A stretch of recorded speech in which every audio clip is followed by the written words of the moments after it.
How's it going, Song of Ice and Fire fans? It's Grant from Cats Miniatures bringing you the second episode of our Season 6 changes, where I get important people in to come and talk to me about the factions they play with, and give us a little rundown on how they feel the Season 6 changes are affecting their faction. And today we start with a very important question. Who are you? The proud lord said that I must bow so low. It's only Joe. How's it going? Hello, hello. Yes, very good. Thanks. How are you doing, Grant? Not bad, mate. Not bad. Not bad at all. I've been fighting off notifications on my phone all day long from the season 6 updates. Got WhatsApp notifications coming through, Discord notifications, Facebook notifications. It's been wild. But the community is buzzing, man. I'm absolutely loving it. Yeah. Loving it. No, it's awesome. It's really cool to see. It's going to be really exciting to see where exactly this goes. Yeah.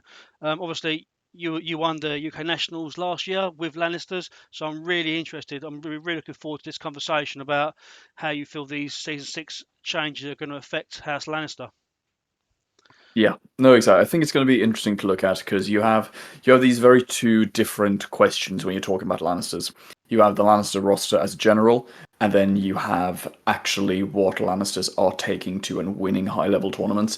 And those are very different conversations, and I think they're going to be different answers to both of those conversations in this conversation here, because I think general Lannister list building is going to change quite a bit, but is that going to affect those top lists that you currently see out there or not? I think that's going to be really fun to look into.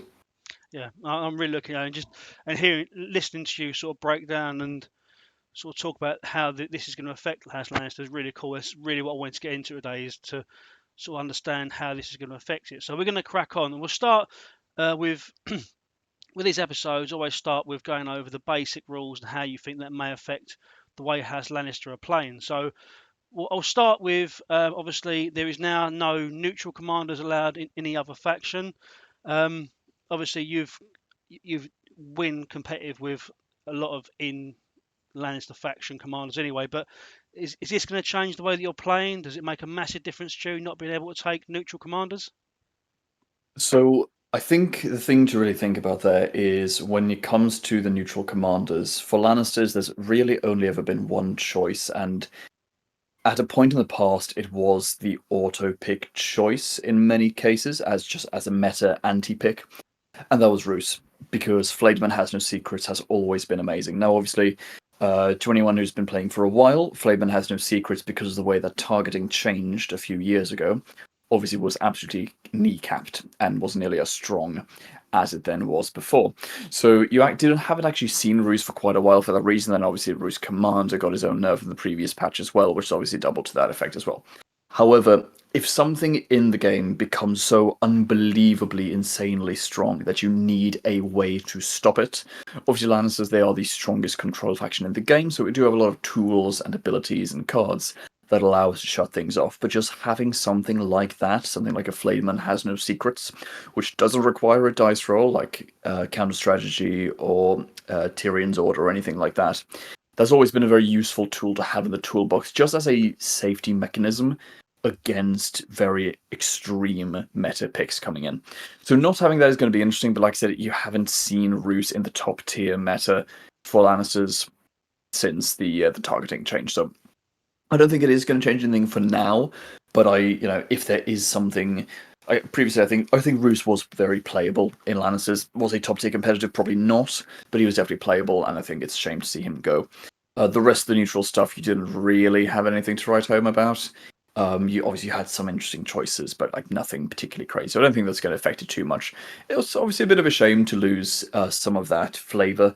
I mean, when it comes to the Boltons, Lannisters, obviously for lore reasons, have some of the largest reason why they might combine with Boltons a little bit. So not being able to run those more fluffy lists if you are playing for fun, I think it's a bit of a shame. But I like the direction that they're going. I completely get what they mean, where they can't make neutrals too powerful without absolutely nuking the actual neutral faction to actually remain balanced with other factions. So I think it's for the good of the game, probably good, and I don't think it's really going to affect your list building too much, to be honest. Awesome.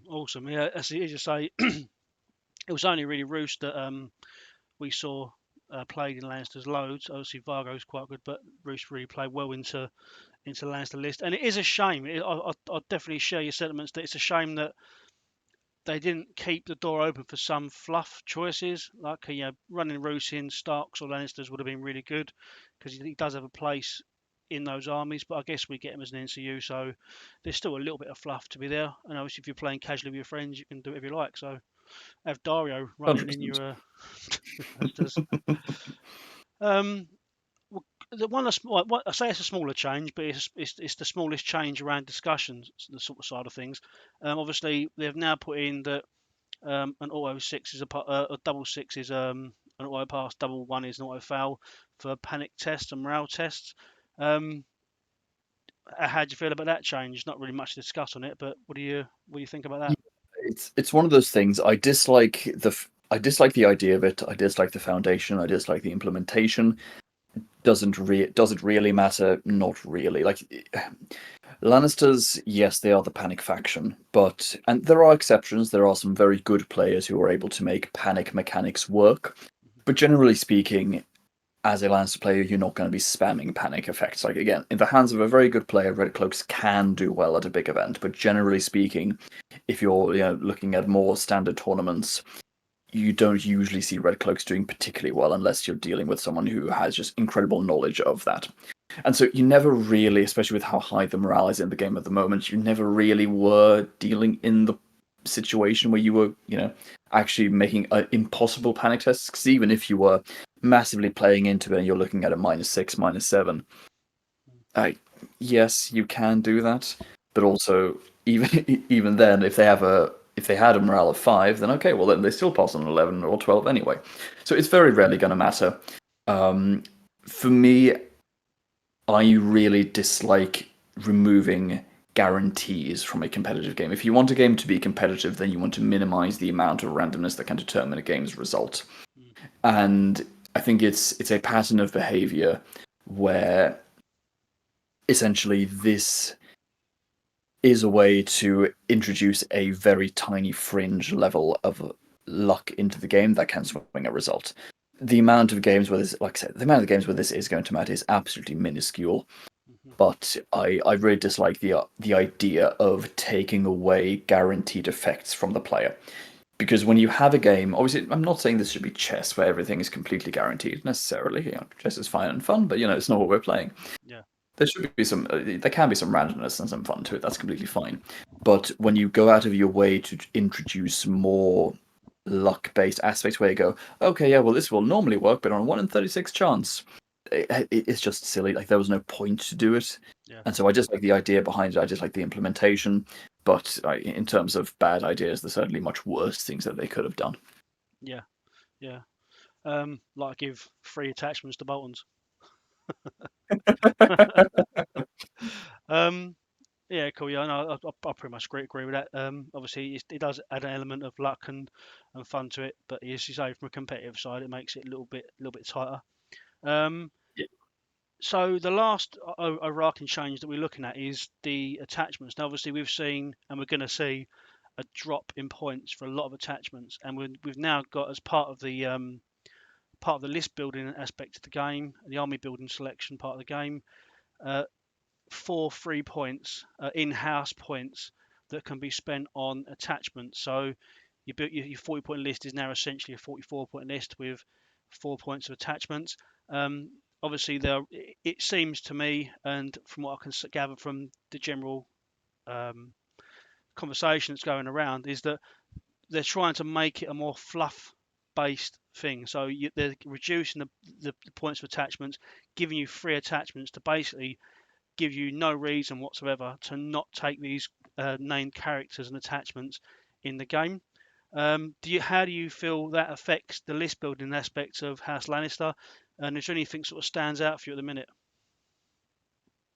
It's a really good question. It's a really, really good question. And I think Lannisters are one of the most interesting ones when we are discussing this because of the fact that Lannisters have a particular attachment, which I've been running for years. It's very, very good, which is the Turncoat, which is an enemy attachment.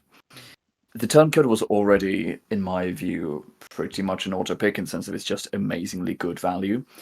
That's now massively jumped up. Obviously, having a turncoat for free in the army is really interesting. Lannisters in particular, they're one of these factions which these 4 points are really awkward for them. And the reason I say awkward is Lannister nowadays generally is a pretty exclusively 7 activation faction.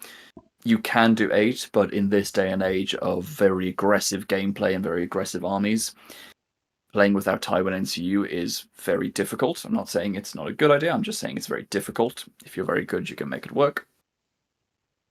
And if you have a 6 point NCU, then just by definition, you're gonna have 7 activations because it's incredibly difficult to fit that in. Mm-hmm. And so if you're going to be going into the 7 activation route, you're obviously going to take your 3 NCUs, and then you're looking at your units. Lannisters, unless something changed that I'm not personally aware of, none of the Lannister attachments ignore attachment limits. No. So you are limited to having 1 in each unit. One of your units is always going to be your commander unit. That means that you have 3. Yep. Now, not in all, this won't be correct in all lists for obvious reasons. However, in very many lists, taking Gregor 4 points mounted that rides is a very good idea because of the value that you get for those 4 points. Mm-hmm. And that puts you in a really awkward position where you have 2 units that can take 2 points each in them. And that doesn't always give you a lot of good options. Now, because of the turncoat, this works out slightly to our favour, because we can actually now go, okay, fine, fair enough. We only need to mix 3 points in there because we're going to take a turncoat pretty much every single time. And yeah, so I think it's a bit awkward. I think it's a really interesting way to try and introduce some fluff into the game. It's obviously over time the player base is going to see how actually that is going to act and result in how it is going to affect list building. Yeah. Especially looking at some of the some of the attachments. When I was first reading through the changes last night, I was reading through the NCU changes, and I didn't really care too much. But then I found out that now we get 4 points free included in every list, and that it just changes the math, because if everyone's going to get it anyway, you're always going to fill it up. The problem with attachments always back in the day is just the fact that, well, it's taking points away from the other things in your list. Mm-hmm. Just sticking Bronn into a unit of crossbows, well, that's now 7 points instead of 6. That's an opportunity cost there. There's now no opportunity cost. There's only cross cost. There's only the comparison cost between them. And that is interesting. That is very, very interesting. Yeah, it definitely does. And it's an interesting way to add fluff into the game. When you break it down like you've just done there, there's some questions I'll ask as we go through this breakdown, because I think the reduction of some costs of attachments might make some things more appealing than others. Might be wrong. Yeah. I've never played Lannisters. That's why you're here to tell me I'm wrong. But try not to make me look too stupid on camera. Cool. Okay, sweet. Well, let's get stuck into it then. So first up on screen, these are the old cards. So we've got the Gate Warden, Adam Marbrand, Sir Robert Strong. So this is one of the questions I wanted to ask you. So I'll put the new cards up on screen. So here we see for the Gate Warden, there is a change for superior numbers. It has now changed so that it now comes into play when it's the same or few remaining ranks. You get rerolling attack dice, and opponents cannot expend weakened tokens on this unit as well. So that's obviously not being able to expend weakened tokens is quite big, especially when you're trying to get through all the damage you can. Adam Marbrand has been dropped down a point for nothing's changed on this card itself, but just dropped a point, which is nice for Sentinel. Robert Strong's one I was going to ask you about. So Robert Strong has gone from 3 points to 2 points. So with Robert Strong, I feel like he's sort of like an extremely strong defensive and offensive attachment. Obviously, the mountain that rides it tends to be, as you say, a first choice when it comes to mountain stuff. But going over these 3 here, just on Robert Strong, obviously you say we've got these extra points now to put on attachments that you struggle to find units for. Is Sir Robert Strong something you might consider for 2 points? I cannot believe that this day has arrived. I feel like I'm about to say something and demons will jump out of the corners and drag me off to hell. But I actually think that we might be entering a day and age where Robert Strong is playable. And again, it's mainly because of the reason we have 3 points now. 4 free points. And we are now going to live in a world where, again, for a lot of factions, they go, okay, cool, you can put 4 1-point attachments around all over the place because you're going to run 8 activations, 9 activations, blah, blah, blah. You have those options. Lannisters are never going to do that because of the way that our faction is designed and the way it looks. And so you are probably going to have a 2-point attachment in there. Resilience and 2 free wounds is not bad. Like, resilience is not a bad ability. Is it amazingly strong? No. Like, would you pay in the previous patch 2 points for it? If they, just made Robert 2 in the previous patch, would you see him? Absolutely not, because that's garbage. But now when you actually have the ability to take him for free, that might be a problem. Is it going to be problematic? No. And I think that's, when we look at the other things that we can take in Lannister, especially in the next few pages, I think Lannister has some really competitive options to think about now. But Robert Strong, I think that could be playable. Like, resilience is a good ability. 2 free wounds is absolutely playable. Like, no one's going to complain about that. Again, it's really going to be the question of how Lannister is going to play going forward, and I think that's maybe a conversation we can have at the end. Yeah. Because there's one thing you're looking at the unit change and thinking of whether it's better. Yeah. In so many cases, it's going to be yes. Lannister list building is going to change quite a bit, and we can touch on this more later. But Bronn being nuked into oblivion has massive, massive implications for Lannister list building. In many cases, more so than any individual change done here to the actual Lannister faction, in my opinion. And that's really going to be an interesting thing. But like I said, I think it's easier to discuss that at the end after we've looked at everything. Yeah, definitely. And just going over the other two then, so how do you feel the Gate Warden? I've not really seen, to be honest with you, I've never seen the Gate Warden being used before. Do you feel this change to superior numbers? Do you think that'll see him being played at all, or? No. So the thing is, you can now take him and you're not going to feel bad because he's free. The problem is, like, Lancers don't really have too much of an issue with rerolls in a melee unit. Generally speaking, some of the melee units that we're going to want to take are going to get rerolls in some capacity or another. Like, you're looking at your Honor Guard, you're looking at your Cutthroats, and there's another attachment who is silly that will look in the next page, I think. Not really. Like, yes, the ability to do it on the same ranks is cute, and being unweakenable is cute, but like, that just means the opponent's going to put their weaken somewhere else, and Lannisters still have almost no weaken removal in the faction, so it doesn't really change. I think the Gate Warden is not good, but again, like, he's free. You're not going to complain about it. But even just looking at something super simple and basic, like an assault veteran, for the intimidating presence, free intimidating presence, I think I'd take before free reroll and some healing. Like, healing's fine, but it's nothing too crazy, I think. Yeah. Adam Marbrand at one point. Sentinel for 1 point for free is good. Like, Sentinel is a good ability. Like, completely ignore the top of his card. Jaime's still garbage, and you will still not take Jaime. But Sentinel for free in a unit is very, very interesting. Lannisters struggle with movement. There's a reason why Tyrion is so good, and that's because he is pretty much the only source of movement in Lannisters. And that's very exciting. And now actually having more ability to have movement through Adam Marbrand, I think that's really, really cool. Awesome. All really positive stuff there. Loving it. So next up we have Gregor Clegane, the Man of the Behemoth. We have Qyburn, Forbidden Knowledge, and Champion of the Faith. Champion of the Faith we've seen in the visions, but we'll go through them anyway. So we'll start with Gregor. Obviously, Gregor has lost Unstoppable Wrath. He's lost Uncontrolled Rage. But they've added Intimidating Presence, Ferocious Assault, and Indomitable. Now, that word catches me every single time. It's such a simple word that I struggle with. Qyburn,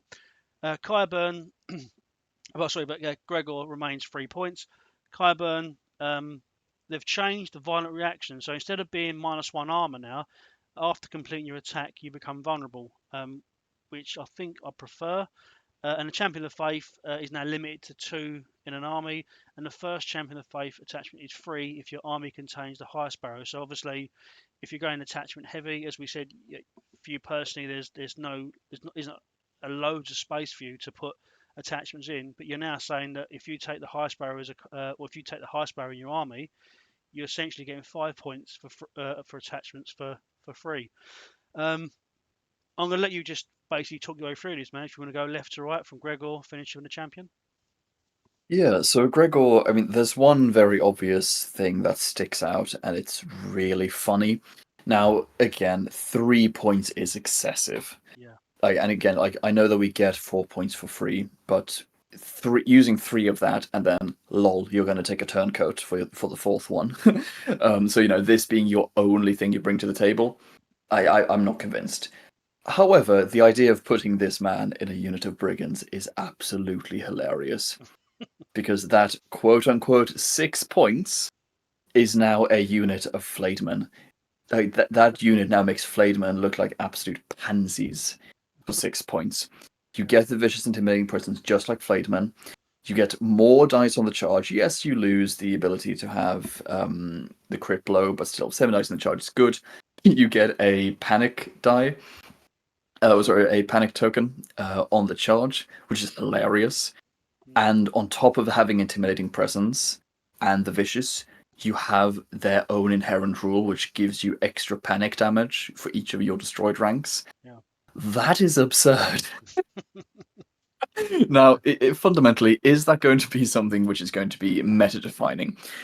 I could be wrong here. I think it could be meta-defining in a way, because I think it's something which players are going to do, and you're not going to feel bad about it, because, again, it's 3 points.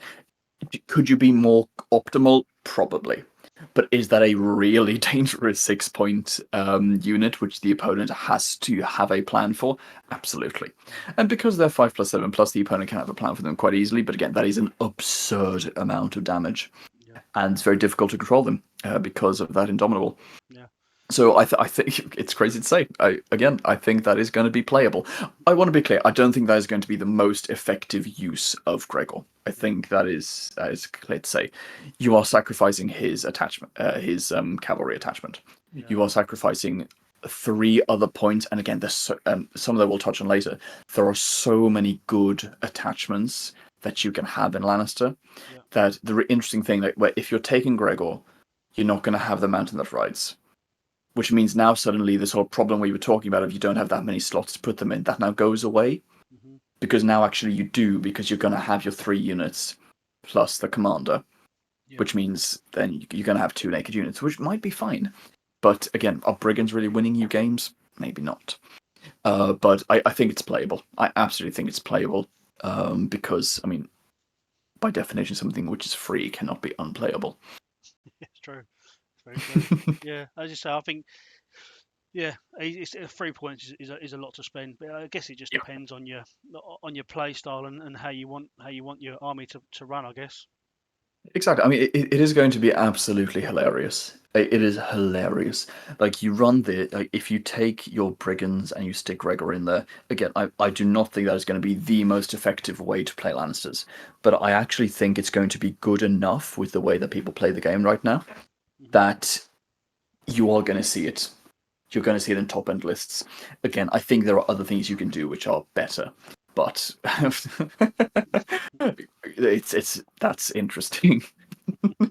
I can just picture the brigands charging, and then you got them in the Joffrey list, and then you're +1 to hit and sundering as well.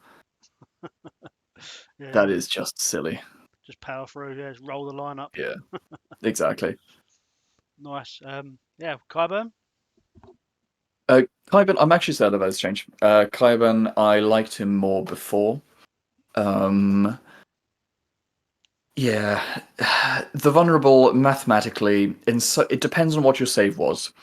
Mathematically, Qyburn is now more of a detriment than he was before. It might be easier to play around in the sense, but honestly, not really. Like, obviously, if your opponent was dishing out a bunch of vulnerables anyway, then yes, it by definition is better because you were going to get vulnerable anyway. But mathematically, letting your opponent re-roll your armor saves versus just having a worse armor save. Yeah. It's 6 and 2 3s depending on what your previous armor save was. So some armor saves are going to be happy, some armor saves are going to be sad. It doesn't change his problem. Are you going to see him? Maybe. Maybe. I think for 1 point, which is a free point, you can do better in Lannister. But it's not terrible. It's definitely not terrible. Yeah. From my experience, I tend to see them quite a lot in halberdiers. So obviously that was bringing their armor save down to a 5 from right from a 4 to a Oh, 5. in halberdiers, you are going to see something else put into every single halberdier unit that you ever take in Lannister, and I believe that is the next page. But yeah, I wouldn't stress too much about halberdiers with Qyburn when you look at the alternative. Oh, good lord. Awesome, yeah. The only thing I will check though, and this could just be me misremembering, did the attachment Qyburn have the Novaris restriction? Because I can't see that on this new one. I'm The not sure if that's just me misremembering, or maybe you could, and it was just the NCUs you couldn't take together. But I thought you couldn't take Qyburn at all if you took Varys. No, that was that's the NCU version. Is because It's only the NCU version. Okay. yeah, because I think the reason being is that the NCU is the master of whispers or whatever what Yeah. Varys is. So Yeah, that's that the makes reason. sense. Although to be fair, I haven't checked that in a while. I don't know if that's been lifted, but yeah, that was definitely the NCU version that stopped him being taken. Um, yeah, and the champion of faith. Can you get 5 points of attachments in your army? Oof, it's tough. It's one of those things. Like, yes, if you're going down the route of an 8 activation of Sparrow, then yeah, fine. Warcry is fine. The problem is you're still not really going to play. Like, a champion of the faith in Poor Fellows is acceptable. The problem is, oh my god, I just remembered that they didn't change Tyrion. They didn't change Tyrion, so you're always going to take that as one of your free points. I just realized that now. Yeah, okay, so actually 2 of your points are taken up because you're going to take that, and you're going to take the turncoat. Interesting. Okay. But yeah, Champion of the Faith is fine. You're never really going to get a lot of value out of his free point thingy.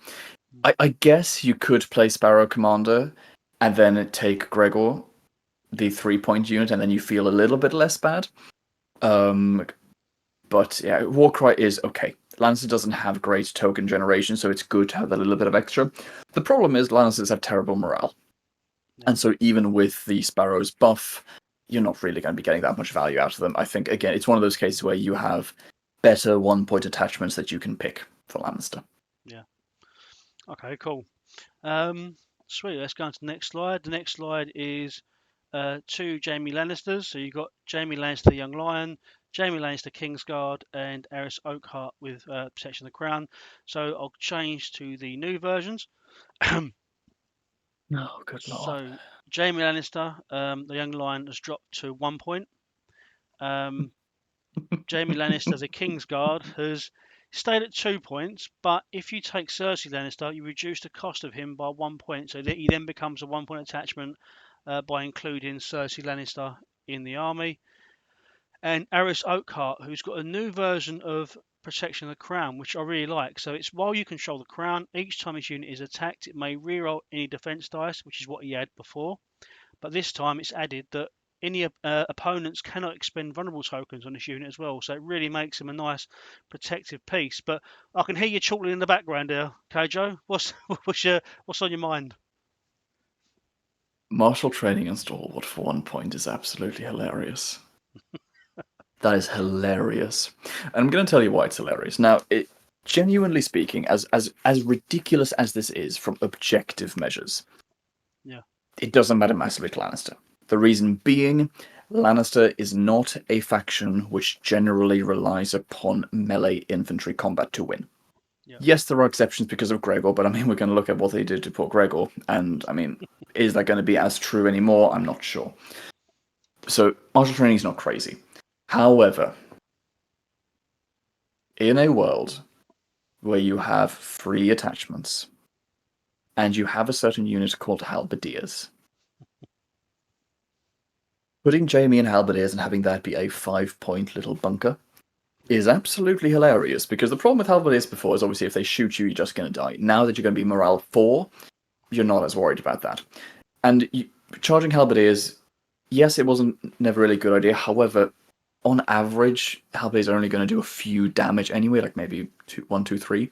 Yeah. So it usually doesn't really matter. Martial training changes that massively.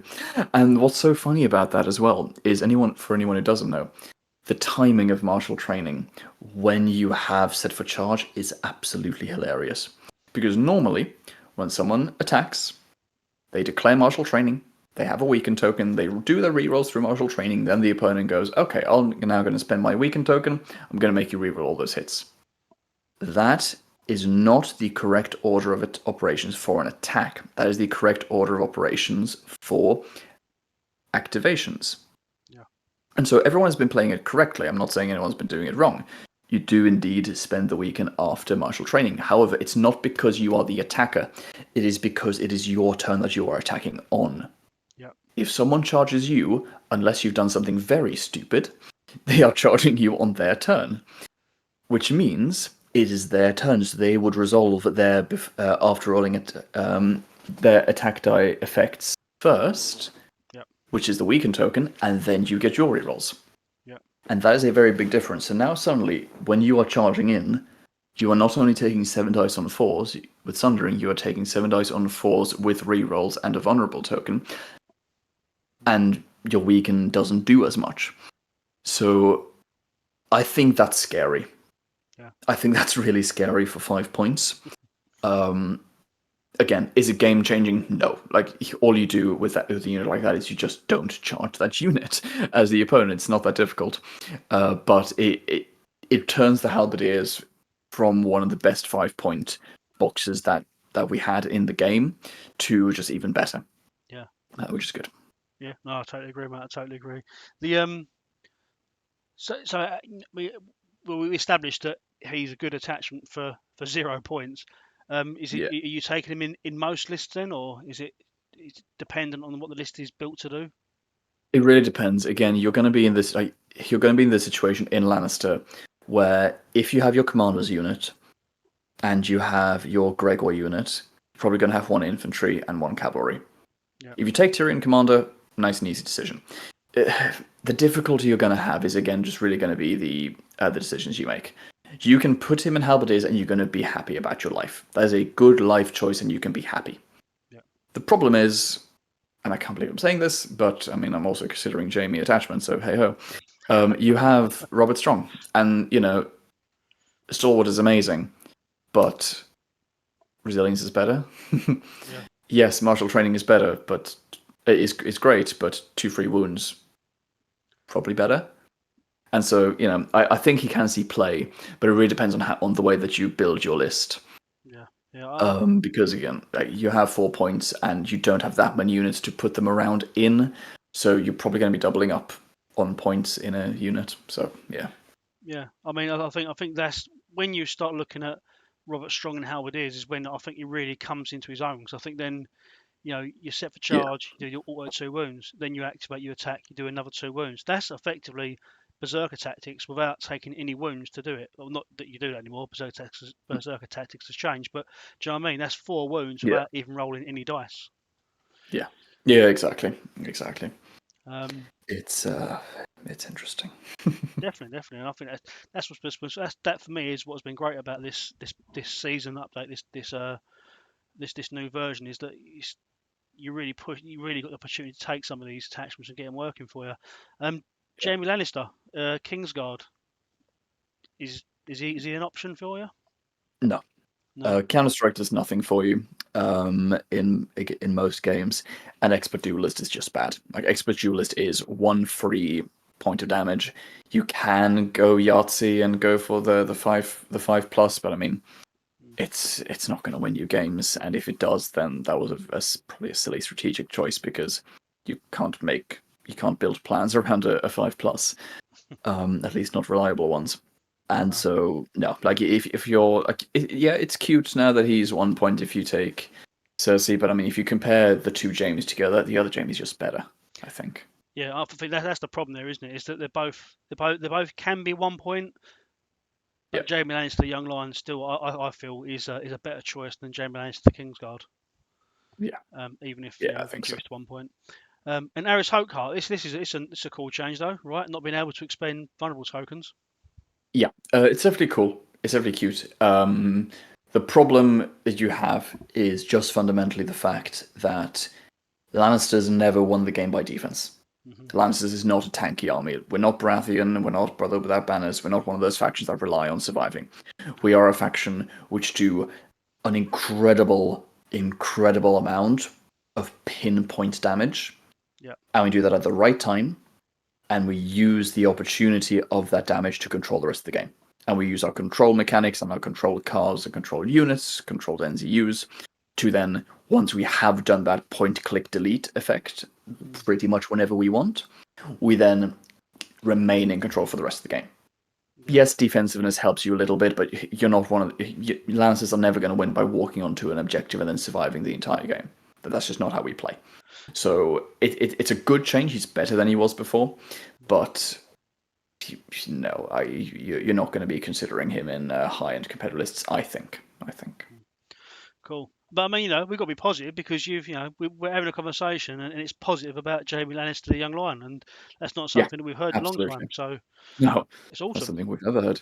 Yeah, it's really good. It's really exciting. Yeah, the last person to say that Jaime Lannister was a good idea was Cersei Lannister, and that was we don't talk about that. Yeah, they gave us Joffrey. Yeah, it's a poor choice for ever I've seen one. Right. Mm. So next up we have Kevan Lannister. So the rework here is Might of the Throne. Obviously, there's a Baratheon character that has it as well. Courtney Penrose, I think, he has it. So this is now changed. It's gone from being a melee or charge action. Obviously, it used to be an attack action. It used to be a really big thing with crossbows. It's now changed. So Might of the Throne is now a melee ability. While your opponent does not control the crowns, which we're seeing more of now, but opponents not controlling zones rather than you controlling them.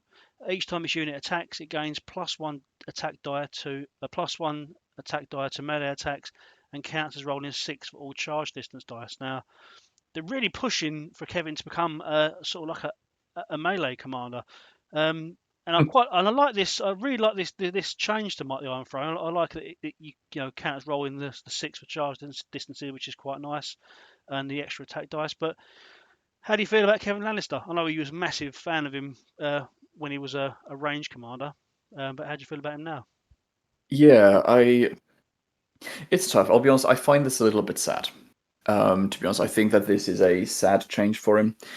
Auto charging 6 is objectively an amazing ability, and having it without an order that can be shut off by certain abilities, without having it be reliant on anything special, like if it's top of the round, unless your opponent has Baelish, you're gonna have it. That's great. The problem is it's action economy. The ability to charge off the tactics board is so fundamentally and amazingly powerful. It's why Assault Orders was always such a good card, and it's why we now have seen it gotten the treatment that we'll see in a few pages. So obviously, we live in a world where obviously Assault Order is going away. Not going away, but it's going down in effectiveness anyway, and so they're turning down Kevan. This is unfortunate. This is a shame, I think, because Kevan's ability to charge off the crowns, and then the opponent goes, "Oh well, oof, what am I going to do now? Do I retreat and then he charges again, or do I take swords and hit him back? But then he activates and he'd be like, you're guaranteed that 1-2 punch." Yeah. That's now gone, because if you just activate and charge top of the round, then the opponent takes swords, and then you just cry because you only got 1 attack in. And yeah, you got a +1 attack die, and you were able to charge a little bit further, but you could have had a whole extra attack. Yeah. And if Kevan is in, the Honor Guard, and you popped Tywin or something for all the tokens, that was going to do much more damage than that 1 extra die would have given you. So I think this is a sad change for Kevan, but I think it has fringe uses. Like, being able to auto charge 6 is great. It basically, it turns you into a pseudo cavalry unit in the same way that you see Victorian being, and that is objectively strong. But Victorian wasn't just strong because of the Auto 6, he was strong because he had Assault Orders that he could use the Auto 6 on, so, losing the ability to charge or attack off of the crowns, I think, is really unfortunate for Kevan. I think that he's now worse as a result, in my opinion. He's not unplayable, but you now really have to ask yourself, okay, well, you're now trying to play a melee smash commander. What are you getting for that? Is cards that offensive? And the answer is not really, compared to some of the other commanders. And I think it's a bit unfortunate. Yeah, and I think that's this new season, this season 6 update. There's a lot of this taken away free attacks. They seem to be really trying to take that away. So I think it's just Kevan. This is just a bit of a stray bullet of what they're trying to achieve with this new game. Yeah. And I think that leads us perfectly. So we'll move that straight into the next one. So I believe the next one is going to be assault orders. So obviously you've just alluded to it there. We talk about assault orders has changed across the game, not just for Lannisters, but across the game now. That I don't believe it. Assault orders was an issue. I don't believe it was an issue as a card. I get that they're trying to make the extra attacks go away. Like we've seen a change to motivated by coin. We've changed to assault orders. Obviously, Might of the Throne as well. We've just seen change to take away those extra attack actions. So Gregor's been affected by that change, and it's changed to this. So now it's basically that the friendly community performs a melee attack using its lowest attack die value, rather than just make another attack. And obviously, if it targets a House Clegane unit, it can still resolve a charge, but again, using its lowest attack die value. Again, I repeat, I never felt like assault orders was a problem in the game. But obviously, they're trying to achieve what they're trying to achieve with it. Now, I'll admit, I've never played Lannisters. Well, that's not true. I played Lannisters a couple of times. I've never played them competitively. So this is really down to you now to sort of talk about how much you feel this affects Gregor as a commander. So it's obviously a kick in the teeth. That's a lot less damage when you really think about it. The thing really to ask, if you are a Lannister player, to ask yourself is, how are you planning on winning the game? And this is just my personal opinion, but I think a lot of players take Gregor as their primary pick and then something else as their secondary, and they play the Greg Smash thing as their primary game plan. Now, in the new patch, I think there's a very good argument to be made that maybe that is the correct thing to do. I think there's better things you could do personally, in season 5, but a lot of people were doing that. This obviously makes that worse because now your primary game plan is worse. I took Gregor to UK Nationals. I think I only played him twice, and he did what he needed to do. Gregor for me it's a meta pick.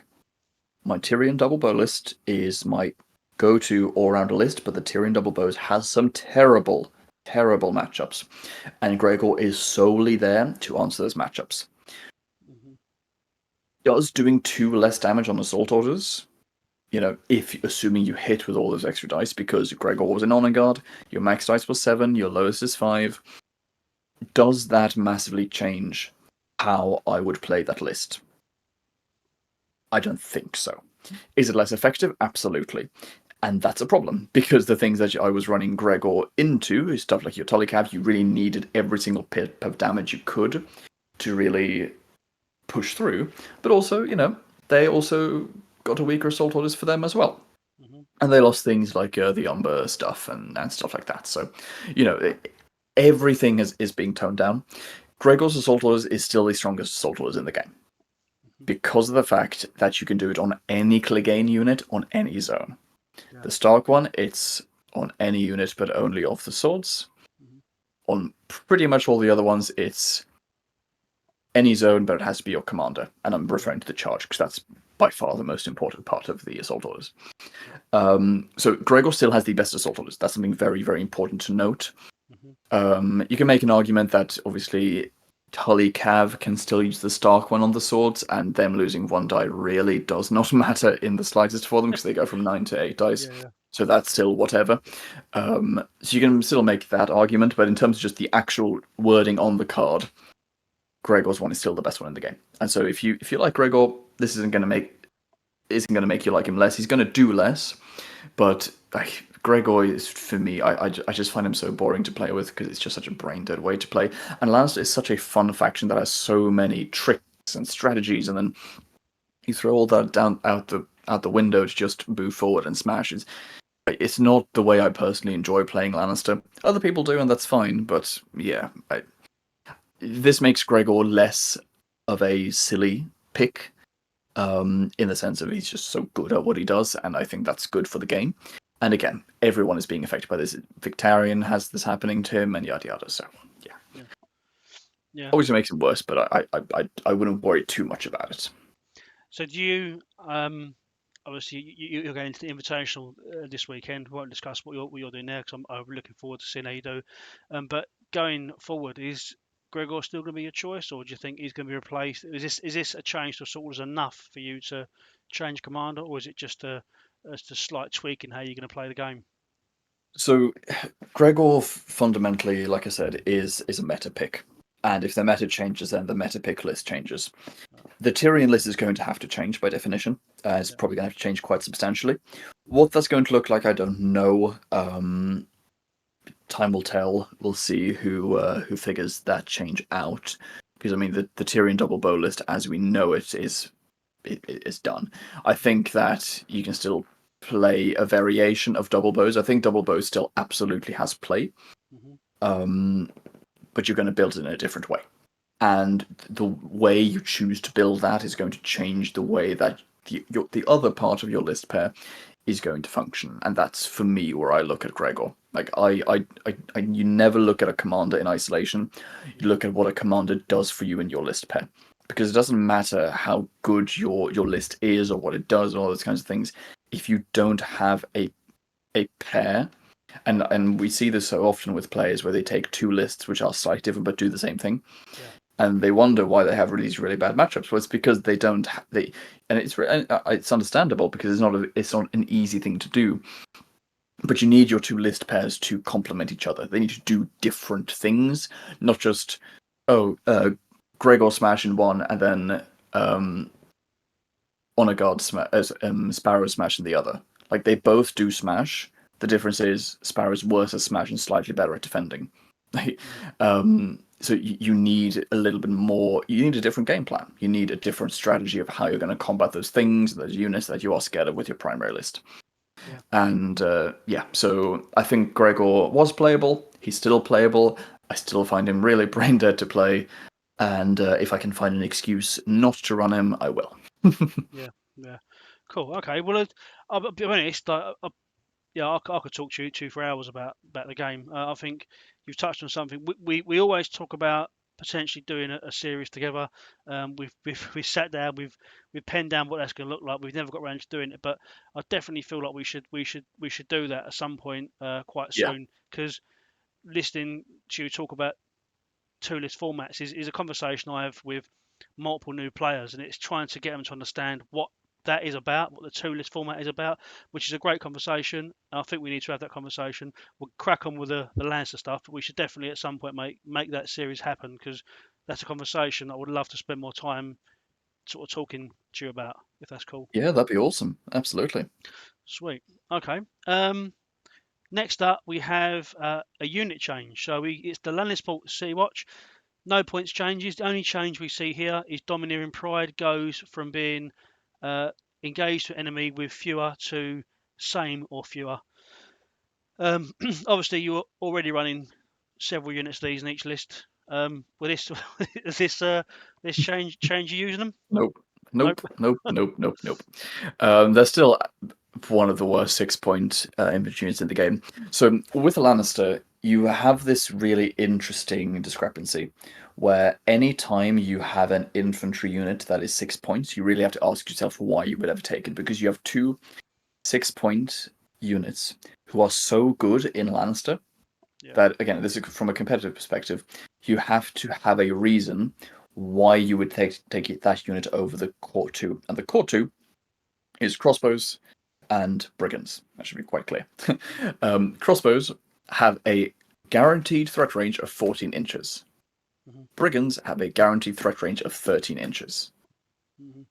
What on earth does your unit have to do for the exact same points that has only a guaranteed threat range of 6 inches to be considered above the others? And I'm not saying it can't happen. It can absolutely happen. But you need something so unbelievably amazing on stats or abilities or something like that to even be considerable in that. And so, yeah, Lannister Watch, you never see them, you never will, with the way things are going. They're still garbage. And because again, like, you know, if you like the idea of them and like you want a 6-point infantry unit that's going to be cool with your commander, you look at them and then you look at halberdiers for one less point. Yeah. And you go, well, I would rather play with a 39-point list with halberdiers instead of the City Watch because they're just garbage. Like, they are just terrible. Um, yeah. But obviously, if they're nice miniatures, if people want to run them, Yeah, absolutely. they're if you're already running them, you're getting a bonus on it. Dominating Pride's a cool rule. I think it's going to come more into play when I go over the Greyjoys with the Victorians Iron Victory crew. But yeah, for a 6 point, I don't feel this is a dial up enough to see them played loads. Um, it's a fun choice, but great models and a good choice if you fancy just running something different on the table, right? Exactly. At the end of the day, like again, from a competitive perspective, they're terrible. If you're playing for fun, you can play whatever you want, Yeah, and they're not. Yes, they are probably one of the worst 6-1 infantry units in the game, but does that mean that they are unplayable? No. Like, they don't have a rule that forces you to march off the board round one. So by definition, they are playable. They are a block of stats which you can move around the board, and if you play well with them, then you're going to do well. yeah, Same thing with most things in the game, but like you are never going to see them in the top end list. yeah, Never. yeah. Cool. Okay. Well, that is all the changes for House Lannister. There was a few bits you wanted to go over at the end, right? Like list building stuff, was it? Yeah, exactly. So I think there's two things to mention. The first one is what in Lannister that you were what in Lannister that you were taking anyway has gotten worse by de facto of these changes that are, also looking at the neutral stuff.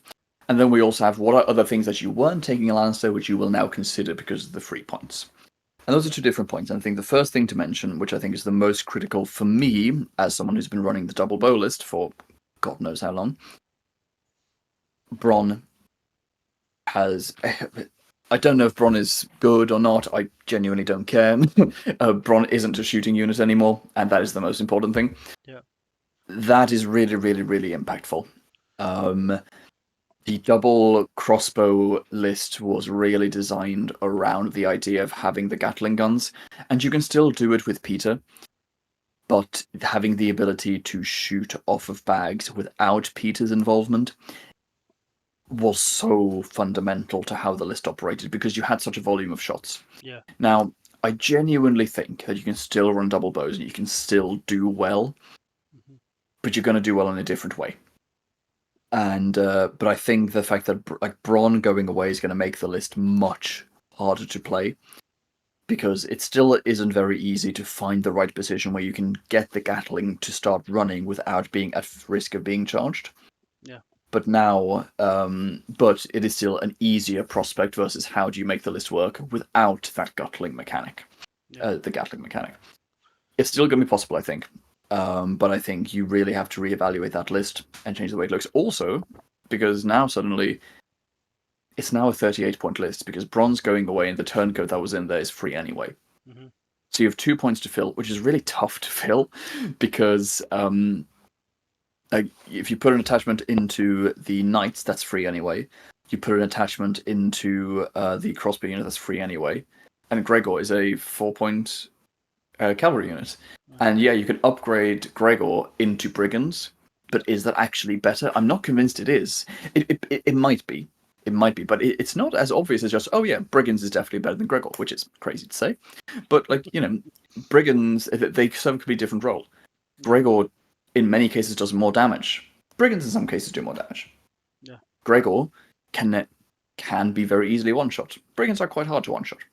But also, Gregor can grind, if you're a little bit lucky in your dice, very well, whereas Brigands are terrible at grinding. So they're completely different pieces, and it's not as simple as just saying, oh yeah, well, cool, just get rid of Gregor, throw in Brigands instead. And crossbows, like, what are you going to do? Yes, you could replace your Lannister crossbows. You could spend some points to replace your Lannister crossbows with the Golden Company crossbows, which you could do, I guess, because Sentinel is fun, but lol, you can get free Sentinel anyway because of Adam Marbrand, so you don't really care, and then you get the better armor. Yeah. Peter and Varys didn't change, did they? They stayed the same. Both stay the same. Yeah. Both stayed the same. So you're still going to be looking at them, which is fine because they're great picks. Yeah. But yeah, that list really needs to be rethought. And just off the top of my head, the thing that I'm thinking for the list, there is a Lannister attachment which you very rarely saw play. And I now think, because of the way that's designed, I think you really might. Preston Greenfield. Oh, really? Preston Greenfield, Yeah. 1 point attachment. Off of the crowns, you get to do a maneuver or march. Yeah. If you can replace the ability to shoot off any zone with the ability to, sorry, not any zone, but on the bags, on crowns. Crowns obviously much less sought after compared to bags, so it's easier to get your opponent to give it to you. Yeah. Yes, you're losing an attack. That's unfortunate. But you now, if you're running Tyrion Commander and you have Preston in there, you are now suddenly a very maneuverable Lannister list. And then if you get rid of Gregor and you throw the Brigands in there instead, and then you get some free points, so that's 1 free point. The turn goes your other free point. You got 2 left, and you got the Knights and Brigands, so it has to be 2. So you probably just put. You can't fit Gregor 3-pointer, so that's off the table. You could get rid of the turncoat, but I don't think you can afford to get rid of the turncoat. But you can just put something very simple. Just put a Clegane Butcher in each of them. Gives you a little bit of healing, helps you a little bit. Doesn't change the list. Yeah. But that's now something which I think can still work in the shadow self of the previous list. Because you go from having the ability to shoot 1 million times to, okay, I'm not going to shoot 1 million times, but I'm now a Lannister list that has 2 cavalry options, which are 5 and 6 inches respectively, instead of 5 and 4, which is a huge difference. Yeah. And I have tactical repo, and I have the ability to move off of horses and crowns, and I give it a march off crowns, and I have cunning ploy, and I have Varys for shifts. That is now a level of maneuverability that Lannisters could not even dream of a few patches ago. Obviously, you always could, but I mean, it wasn't optimal. Yeah. But now I think that could be, because if you have the ability to maneuver a unit of crossbows, like, the fact is, and it always has been, Tywin plus turncoat plus 1 crossbow shot in short range can one-shot very, very many things. So you don't need that volume of attacks in all the cases. It's good. It's absolutely good. And the pressure that it allows you to give on the tactics support is incredible. And losing that is very, very sad. But again, in Lannister, you need that Tywin kill. And you need to make it the right one. And you can still do that. Bronn was not integral. It was obviously easier. But again, like, for when you really need it, you still have Peters twice per game to just do that. Do the exact same thing. Jump on the bags and shoot off the swords. Yeah. So I think the bows are still playable, but I think they're going to be harder to play. But I think Preston or Adam Marbrand, just for some extra maneuverability, I think they could do the list a little bit good. So I think Preston is a real secret winner of that, just because, for 1 point, that's really good value. That's really, really, really good value. You just described the House Lannister army that identifies as a House Targaryen army. Yeah, literally, exactly. You're a pseudo Targaryen army, which has control and Tywin and really good shooting. Yeah, it's really good. Sorry, mate, I interrupted there with me random Targaryen bomb. No, absolutely. All I was going to say is, I'm just scrolling through the rest of the Lannister changes, or not changes, but like the options you have in Lannister for the 1 point. Yeah. And like you got some cute ones, like the Assault Veteran's cute. Boris Blount, it's still not great. But I mean, you have stuff like your Sandor, like Sandor now being free if you take Gregor Commander. That's something to consider. Yeah. And I think that is very, very, very good. I think Sandor is already a very good attachment. And if you're running Gregor Commander anyway, now suddenly you have your Sandor block is now 7 points. Yeah. Which is great. That's absolutely great. So I think Sandor's a good pick. Tyrion is now free, which is absurd. Battle plan and counter strategy for free is hilarious. So you're going to take that a lot of the time. But again, you are going to run into awkward lists now, because those extra points, like in my Gregor list, I didn't have a turncoat in that one, but I had Tyrion 1-pointer and I had Sandor, and I didn't have the ability to take Gregor cavalry, because obviously I have Gregor as a commander. That's now 2 points, which you can't very easily fill back up. Obviously, I mean, you could replace the poor fellows with something like Yeah, I mean, you could turn the poor fellows into crossbows, and that suddenly that massively increases the list's effectiveness, and that's actually huge. But again, it's awkward. But I think there'll be a lot of playing around to see what you can do. But yeah, I think it's gonna be interesting. It's Yeah, gonna be definitely, interesting. 100%, 100%. Um, so yeah, so we've been discussing this for almost, well, just got over an hour now, and it's been a great conversation.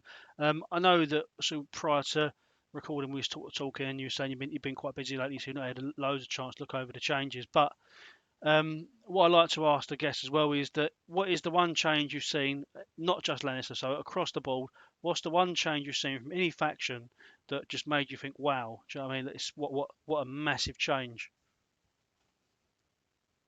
I hate to be very boring. Where the patch came out, I think it was yesterday at the time of recording, and I I have not had a lot of time or mental energy to look at the other factions yet. Yeah, Um, my answer can only be the fact that I think there is now a lot more scope for neutrals yeah, to actually.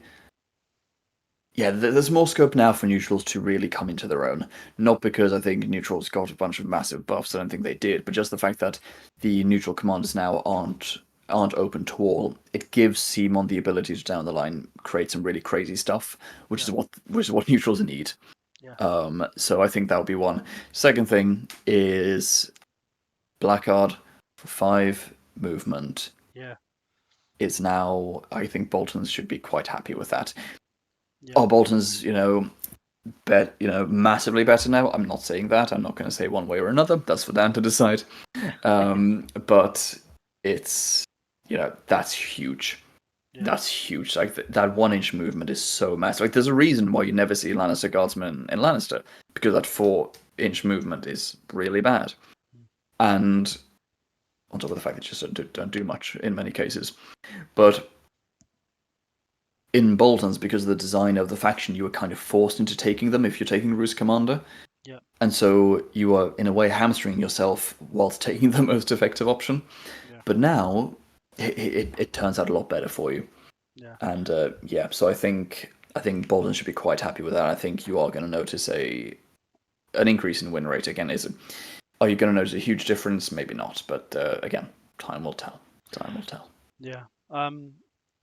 So I did a recording with Dan Gilbert earlier for House Bolton, and a lot of people are feeling quite negative about the Bolton stuff. But mate, he is over the moon. Like really, really positive. I've never known such a positive guy in this game. It's incredible to listen He's to him so talk. positive, and he's just a pleasure. I've had the pleasure of knowing him for a few years now, I think. Yeah, And yeah, he's a really great guy, and really positive, really friendly, and a great laugh. Anyone who meets him is very lucky. yeah, for sure, for sure. Okay, cool. All right, well, cheers for your time, man. We'll definitely get that series penciled in, and we'll definitely start getting that some of that record. We'll get some time together and sort of just work it all out again, and get pen to paper or voice to recording and get it out for everyone. Because I think it would be beneficial for old players and new to listen to it. Good luck this weekend. I know you're going to absolutely smash it. You're an absolutely great player, a great guy, and I wish you all the best for it. And I think if anyone's gonna bring it home for the UK, it's going to be you or Mickey. Thank you. Yeah, thank you. That is very kind of you. I'm not having high expectations. I am very out of practice since the UK Nationals. I have only played a few games since then. They've not gone particularly well. So we'll see what happens. I'm going to go there, have some fun, play some games, and whatever happens, happens. It'll be good fun either way to see everyone. But thank Awesome, you. awesome. Okay, guys. Well, cheers for everyone for tuning into the chat. Please do if you like the video, if you enjoyed our conversation, please do like the video. Leave some comments in the comment section below. Just to tell us how you're running Lannisters, what you feel about how you feel about new changes. What do you think we're wrong about? What do you think we're right about? What would you change in maybe some of the Lannister season 6 weeks? We're really interested to hear everything you've got to say because it's really about the community and listening to what you guys have got to input. Please do share the video with friends or anyone that you feel might be interested. It helps with our YouTube analytics to get the video further out. And if you do like it enough that you fancy subscribing, we welcome the numbers to come in and be alerted every single time we release one of these banging videos. But mostly a massive thank you to you, KJ. Thanks for coming on today and talking about House Lannister. obviously, there's no better expert in the field when it comes to House Lannister than you. So I really do appreciate your time. No, thank you so much for having me on. It's been an absolute pleasure to talk to you again. And Even though you're an honorary Scotsman now.